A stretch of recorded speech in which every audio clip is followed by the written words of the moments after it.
Ya murakoze cyane inshuti bavandimwe mugiye kurikirana kino kiganiro tugiye kuvuga ahangaha. Tugiye kuvuga ku bintu byangombwa, ni ibintu byiza cyane. Nifuza ko hatagira umuntu n'umwe utumva bino bintu, ko ni ibintu byiza kandi birafasha, kandi ibibazo abantu benshi bakunze kugenda bahura nabyo cyane cyane. Urumva ni ibibazo abantu babaje ko nkaba ngiye gutanga ibisubizo kuri ibyo bibazo, aho ugasanga mu by'ukuri ni ibibazo bishobora guteranya abantu, ni ibibazo abantu babyumva mu buryo butandukanye, wenda kubera kutabisobanukirwamo, kuko ari ibibazo bihora abantu bahora bajyamo buri gihe cyose. Nabonye ari ngombwa ko uno munsi dufata umwanya kugira ngo tubiganireho. Kandi numara kumva ino video ukabona imeze neza, ushobora kwisharinga n'abandi, ushobora kubwira n'abandi nabo kugira ngo bashobore kumenya uko ibintu bimeze. Murakoze cyane.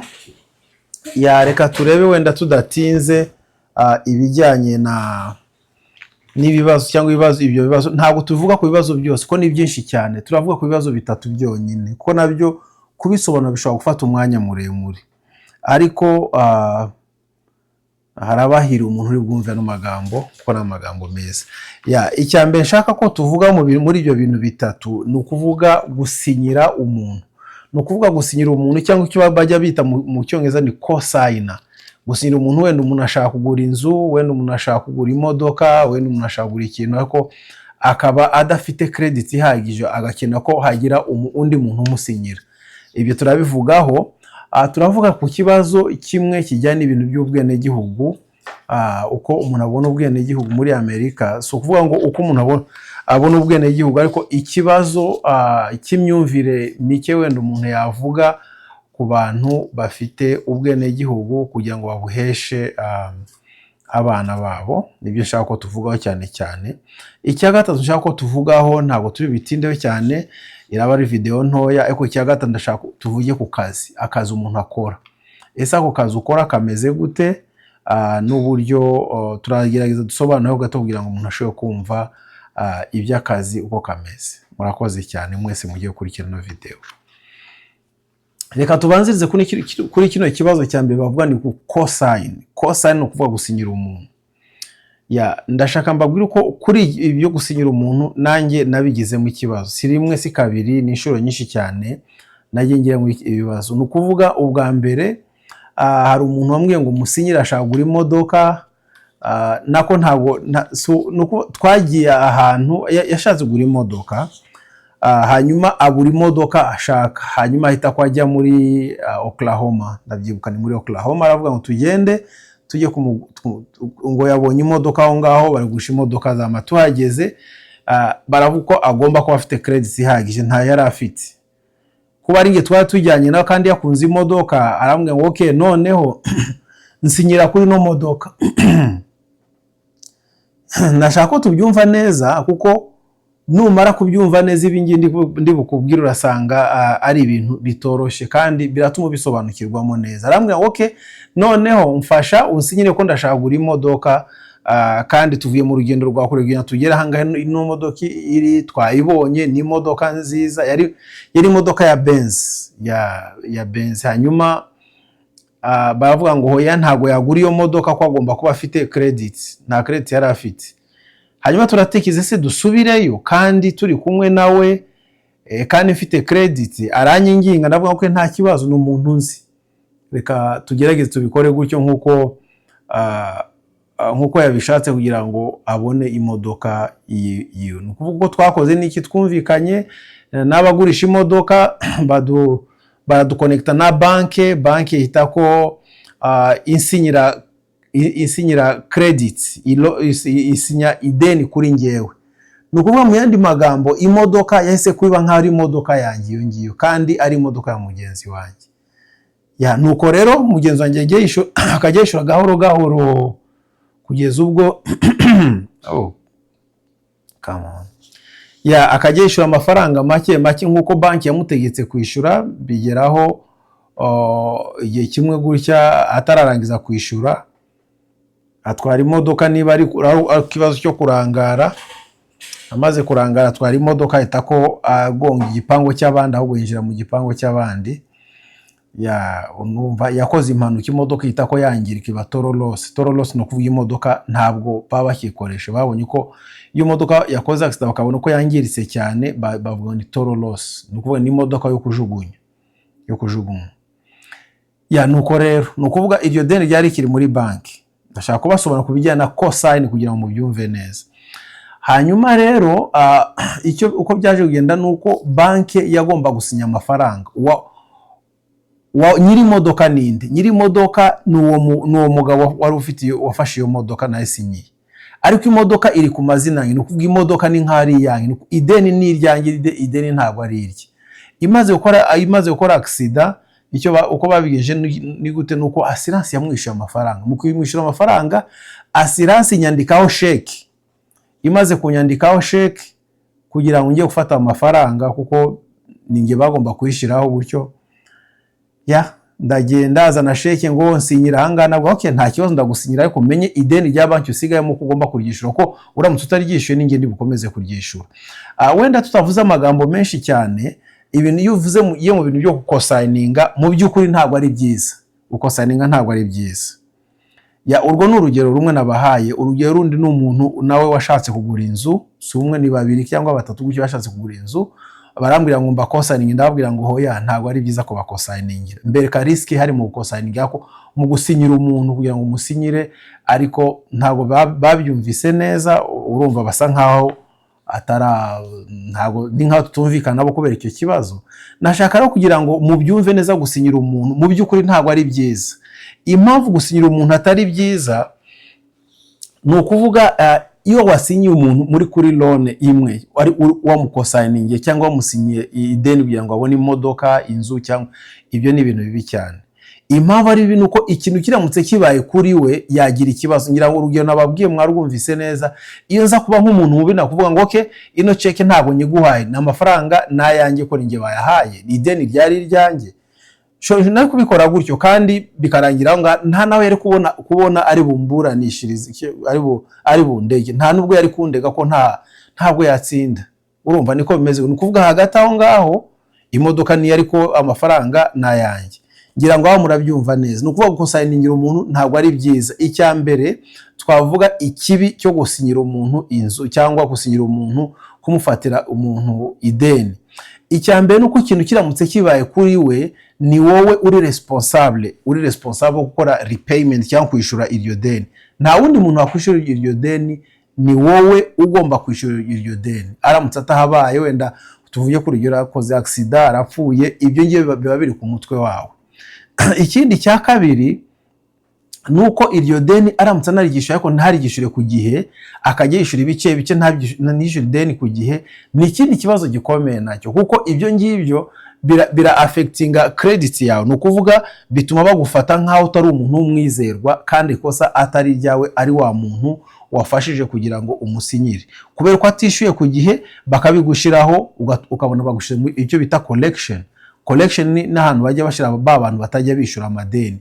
Tekereza bagushyire muri collection kuko wagerageje gufasha umuntu. Birumvikana gufasha umuntu ni ibintu by'urukundo, ariko umuntu agomba gutekereza neza, urebe uko bimeze. Ikintu cya gatatu icyo bita ngo debt to income ratio. Niyo kintu cya gatatu ikibazo cyo gusinyira umuntu. Niyavuze debt to income ratio, ni ukuvuga gute?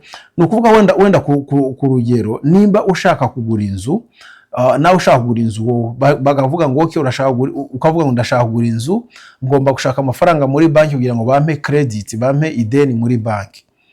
Niba ubikoze gutyo, bazasanga ideni wari ufite mbere udashoboye kuryishyura, ntabwo wigeze ushobora kuryishyura, ntabwo waryishyuye neza, kubera yuko wa undi wasinye ntabwo yishyuye neza, ukabona birafectinze credit yawe, ku buryo nawe nta kintu waba ukiguze, ntabwo uba ugifashwe nk'umuntu w'umwizerwa. Icyo ni ikibazo gikomeye cyane.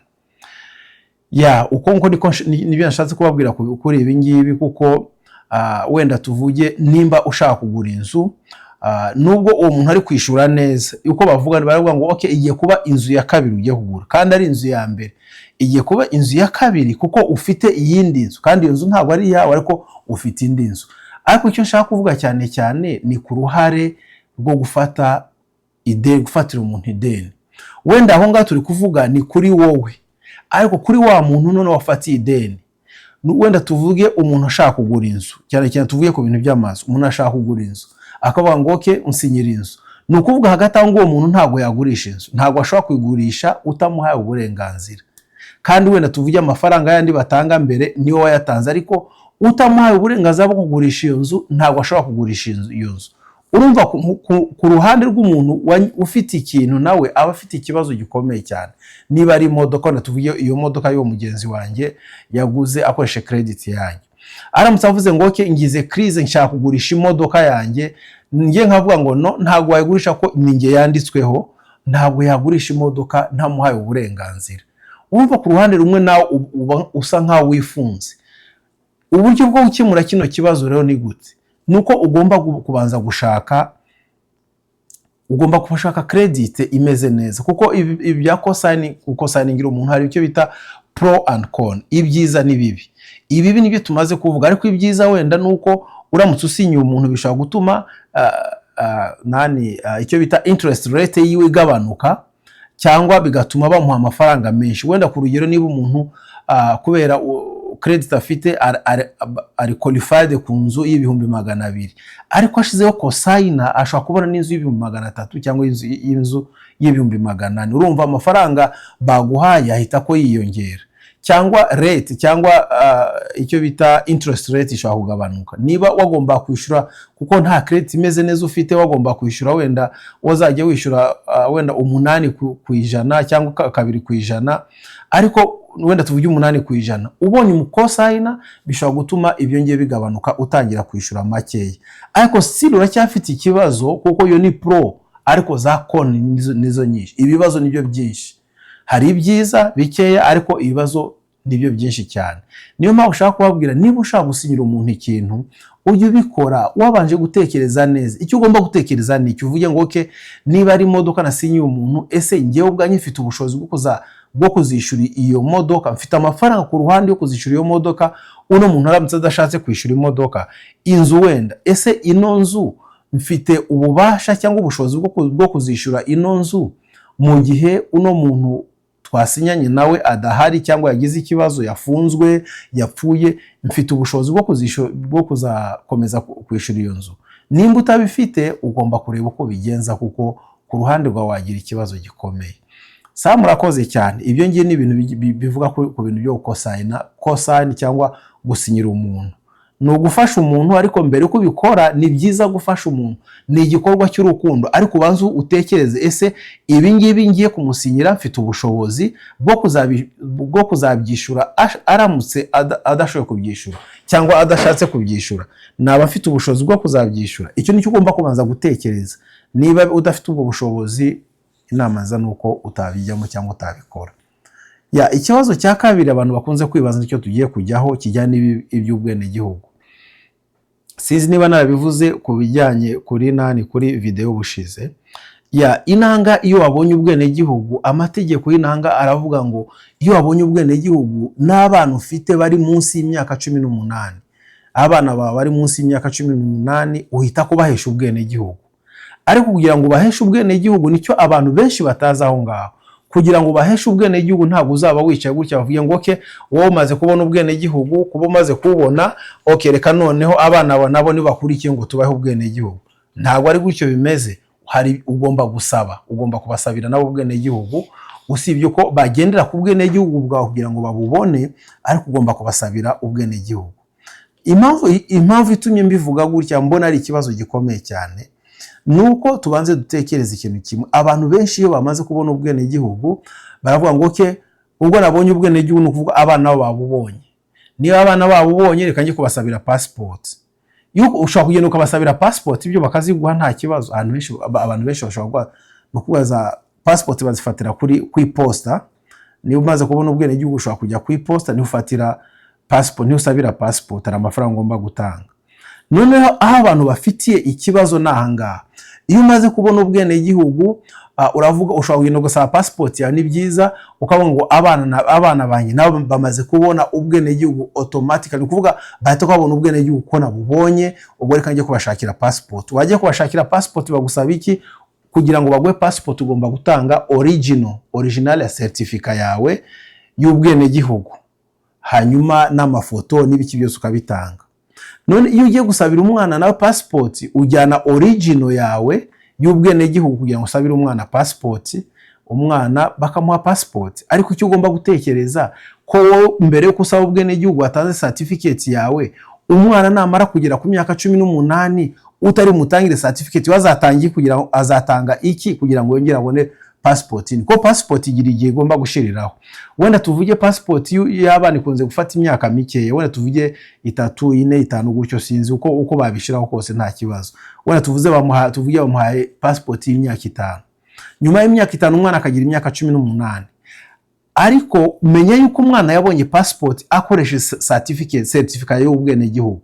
None umwana yongera kujya gusaba passport yindi yiwe yashize, azatanga certificate y'iki kandi afite imyaka 18. Ubwo ngubwo icyo bisobanura ngo nuko ntabwo wigeze uhesha umwana ubwenegihugu. Uko mugomba kubigenza ni gutya: niba ubonye ubwenegihugu, kuko ugomba kubuhesha umwana wawe bitamugoye, birumvikana nta bibazo yajyamo ngo ajye kubazwa. Ariko icyo ugomba gukora ni iki: ugomba kuzuza form bita ngo ni N600. Iyo form ya N600 ni form isabira umwana wawe certificate nk'iyo nawe ufite certificate y'ubwenegihugu. Umwana amusagize certificate y'ubwenegihugu, bisobanura ko igihe cyose ashatse passport ashobora kuyibona, nubwo yarenze imyaka 18, igihe cyose aba afite ubwenegihugu.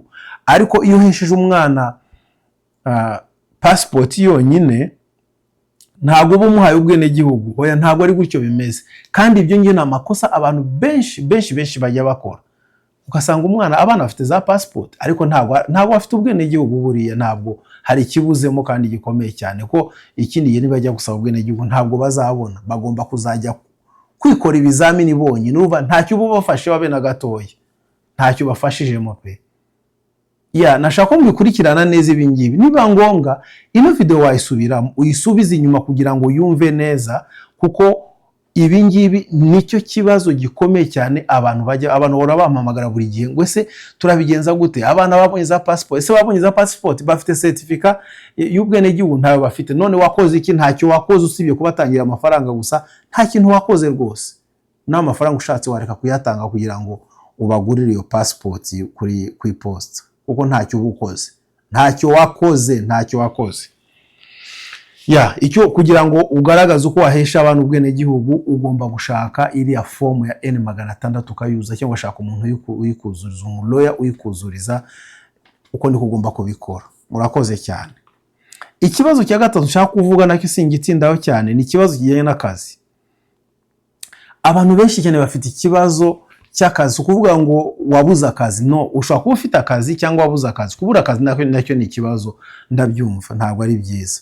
Ariko ikibazo nshaka kuvuga kiba mu kazi nagiye mbona ahantu henshi cyane, ni ibibazo bya sheke, amafaranga baguhemba. Vuba ngamperutse kubona amasheke, abantu bambwira ese ko mbona amafaranga bangi bayamaze bimeze, ntabwo nyoreza sheke ndebe uko bimeze. Wabona cheki cyangwa pay stub ye uko imeze, ugasanga ari amafaranga bagiye bamukata batagomba kumukata. Niyo mpamvu ushaka kubabwira nukuri, ushobora gufata cheke yawe, biragoye se, saba cheke yawe, pay stub yawe, urebe uko bimeze, urebe ibyo bagukata, amafaranga bagukase, ukareba uko bimeze. Abantu benshi ntabwo bazi, iyo wafashe sheke apfa kubona amafaranga yinjiye kuri konti. Uno munsi wenda hinjiye mu cyumweru kimwe hinjiye 600, hinjiye 700, hinjiye 100 gutyo, ukareba amafaranga ariko ntabwo uzi neza uko bimeze. Mugomba kubimenya kuko umwanya muba muri gukora, urumva ntabwo muba muri gukina, kandi akazi kaba kanavunanye. Ni ukuvuga ugomba gufata cheke yawe, urebe amafaranga bagiye bagukata. Impamvu ivuga gutyo nuko ari umuntu umwe nabonye bandika kuri cheke yuko ari voluntary giving. Ni ukuvuga giving, gutanga, unubutanga, ntabwo ari ubutangira ariko nugufasha mbese, ubufasha mbese.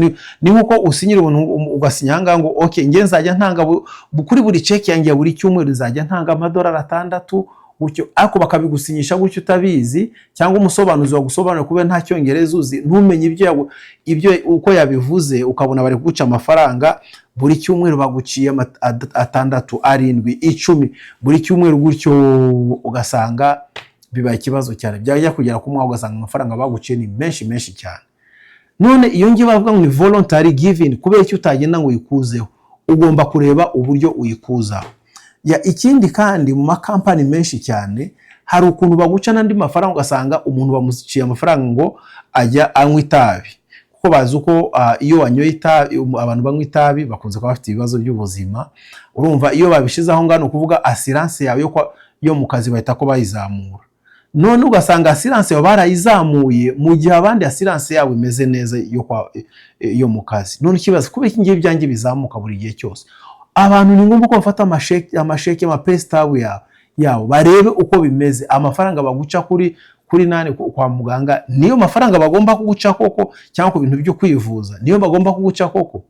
Ntago wasanga barakwandikiye itabi, impamvu bivuze gutyo nuko ngiye bigeze kubinkora, banyandikira yuko njyanywa itabi kandi sindanywa itabi kuva navuka, ariko ngo ujye unywa itabi, bancaga $10 buri gihe, kuri buri check $10, buri check $10 gutyo. Ugasanga mu by'ukuri ari amafaranga menshi cyane. Wajya kubaza ngo none se ko mwashiriwe ibingibi, ngo tegereza umwaka nurangira nibwo uzabihindura, ko wagomba kubihindura mbere. Ndashaka kubabwira cyane abo bireba barabizi, hari abantu bakora muri za Tyson, muri za JBS, ibintu nk'ibyo. No kuvuga iyo uri muri orientation baguha hafi ibyumweru 3, kuya mu byumweru 3 nujya gusinya igipapuro cyo kwa muganga uvuge nimba unywa itabi cyangwa utanywa itabi. Nimba utabivuze bonye bahita kwabishiraho kugira ngo batangire bakata amafaranga. Urumva aho ngaho ntabwo ari byiza. Nukuvuga icyo nshaka kubabwira aho ngaho, ufata check yawe urebe ibintu bidafite umumaro byose. Hari aho bavuga ngo ni United Way, ukabona kuri check yawe afite ibipe. Kugira ngo bishobore kubimenya neza nuko ureba check yawe ugeranye na check ya mugenzi n'inshuti yawe. Hari gusanga utuntu baguciye ni twinshi cyane, ugasanga mugenzi wawe bamuciye utuntu dukeya cyane.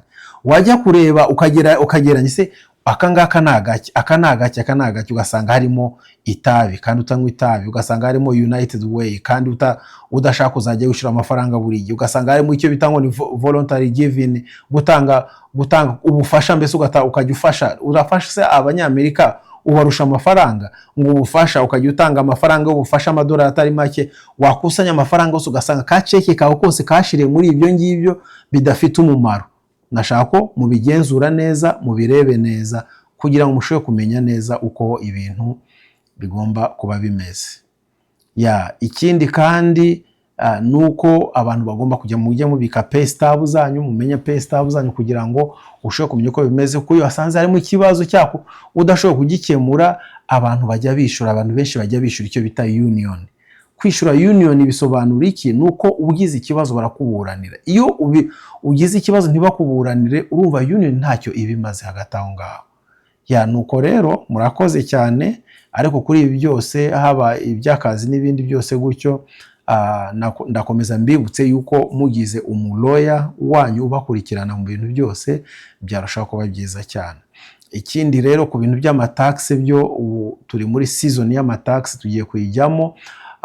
Umuntu udafite tax return cyangwa copy ya tax return agomba kuba ayifite, ni byiza cyane. Pay stub zanyu mugomba nako W2 ni igihe cyo gutegura za W2. Impamvu mbivuze gutyo nuko ibipapuro byose bizajya mu iposta, uzajya ubona mu iposta ntukajya ubijugunya, kuko igipapuro cya tax cya W2 gishobora kuza, kandi iyo agitaye kugira ngo uzabone ikindi bijya bigorana cyane. Urumva rero mubizirikane cyane. Umuntu wese wagira ikibazo kuri ibyo byose tuvuze aho ngaho ashobora kunyandikira muri comment. Niba utuye muri Amerika ukumva ushaka ko umuntu agufasha muri bimwe muri ibi ngibi, ntugire ikibazo, ushobora kumbwira, ushobora kunyandikira kuri email yanjye niyo nkunze gutanga, kuko niyo nshoboye guhandling, niyo nshoboye gusubiza. Telefone ntago nashobora gusubiza amatelefone yose, ariko email nshobora kuyisubiza nta kibazo. Kandi iyo wanyandikiye kuri email birashoboka ko dushaka gupanga uko twabonana cyangwa twaganira uko umuntu yakemura ikibazo cyawe. Murakoze cyane. Ni ibintu bisa nk'ari ibintu bito ariko bifite umumaro cyane uramutse ubirebye neza. Nimba ubona ino video igushimishe nko twakomeje kubivuga, ukabona ari cyo yagufashaho, ushaka kumenyesha na mugenzi wawe kugira ngo twese turebe ko twafashanya, nibyo byiza. Murakoze, Imana ikomeze ibarinde mwese, turi kumwe. bye.